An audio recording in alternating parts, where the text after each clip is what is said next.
I'm not sure where to begin, or if I even should, but I guess that's the thing about secrets. They're like a heavy stone you carry in your chest. And after a while, you can't breathe. You need to tell someone, anyone, just to feel like yourself again. It started at a family gathering, the kind where everyone's laughing too loudly and pretending they're closer than they really are. I'd always seen him as my uncle, a familiar face in the background of birthdays and holidays. But that night, something shifted, or maybe it had been shifting for a while, and I was just too blind to see it. He wasn't my blood uncle. He'd married into the family, which I guess makes this less scandalous? Or maybe it doesn't. I don't know anymore. All I know is that when our eyes met across the room, it felt different. Wrong, but different. I'd just broken up with my boyfriend of 3 years.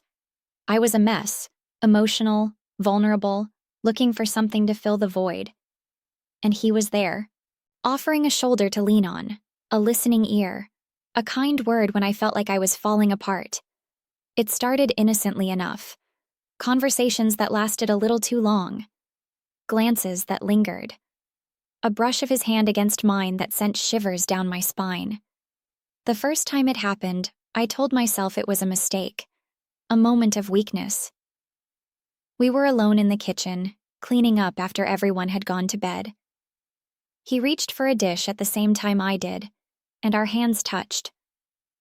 I looked up, and there it was, that spark, that unspoken pull. Before I knew it, his lips were on mine. I pulled away, breathless, heart pounding in my chest. "We can't," I whispered. But even as I said the words, I knew I didn't mean them. He just looked at me, his eyes dark and full of something I couldn't name. "I know," he said, his voice low. But he didn't move away. That night, I lay awake in bed, replaying the moment over and over. Guilt clawed at me, but it was no match for the heat that lingered on my lips. I tried to convince myself it was nothing, that it wouldn't happen again. But deep down, I knew better. The next time was deliberate. We'd both stayed late after another family dinner, finding excuses to be in the same room. The tension between us was unbearable, like a rubber band stretched to its limit. And when it finally snapped, it was explosive. His hands were on my waist, pulling me close. My fingers tangled in his hair. It was like we were both drowning, and the only way to breathe was through each other. I'd never felt anything like it before. It wasn't just physical, it was emotional, all-consuming. He made me feel seen, understood, wanted in a way I hadn't felt in years. But it was wrong. Every time we were together, I told myself it would be the last. And every time, I found myself drawn back to him. We had to be careful. The risk of getting caught was always there, hanging over us like a storm cloud. Every touch, every kiss, every stolen moment was a gamble. But the danger only made it more intoxicating.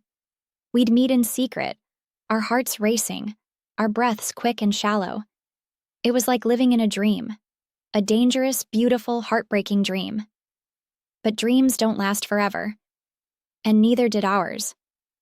The first crack appeared when my cousin, his wife, noticed the way we looked at each other.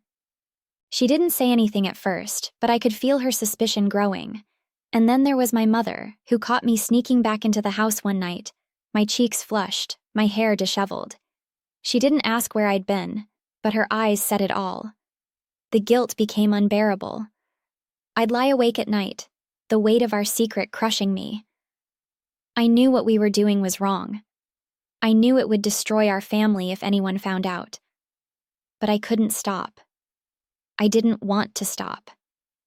He was like a drug, and I was addicted. The end came suddenly, like a car crash you don't see coming. His wife confronted me at a family gathering, her voice shaking with anger and betrayal. "How could you?" She spat, her eyes brimming with tears.